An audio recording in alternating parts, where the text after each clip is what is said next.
Okay, so I have this expression over here. 3x squared minus 18x minus 3 is equal to 0.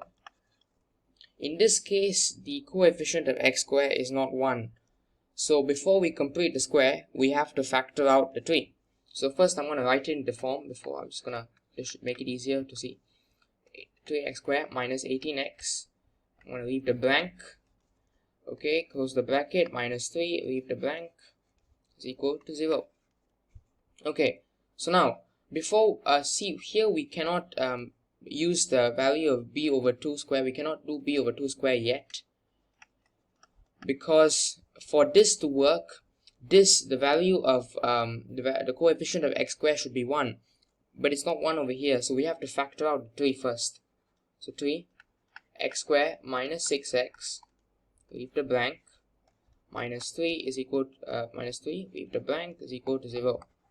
Okay, so now to find the blank here, all we have to do is do b over 2 square. So b is minus 6, so it'll be minus 6 over 2 square is equal to 9. So I'm going to just add plus 9 over here. So since we added 9 inside here, we have to subtract 9 off here. But here's the trick. Since we factored out 3, when we subtract it off outside, we have to multiply 9 by 3, because when we expand this entire thing, the plus 9 will become 27. So when we subtract it off over here, it has to be 9 multiplied by whatever factor we factored out. So be 9 times 3, 27. So we want to minus off 27. I hope you understand why. So I'm going to simplify this now. So it'll be 3 x squared minus 6x plus 9 minus 30 is equal to 0. Okay, so now x squared minus 6x plus 9, we can factor it out using the cross method. 1 1 minus 3, so it will be 3 x minus 3 squared minus 30 is equal to 0. Okay, so this is the form after completing the square. Okay, this is the form after completing the square. So now we want to find the value of x. So let me create a screen first. Okay, so here we have the expression. So now, as we did just now in the past video, we have to move all the non-values of x to the other side. So I'm going to move 30 to the other side. We would want to remove the value of 3 from here.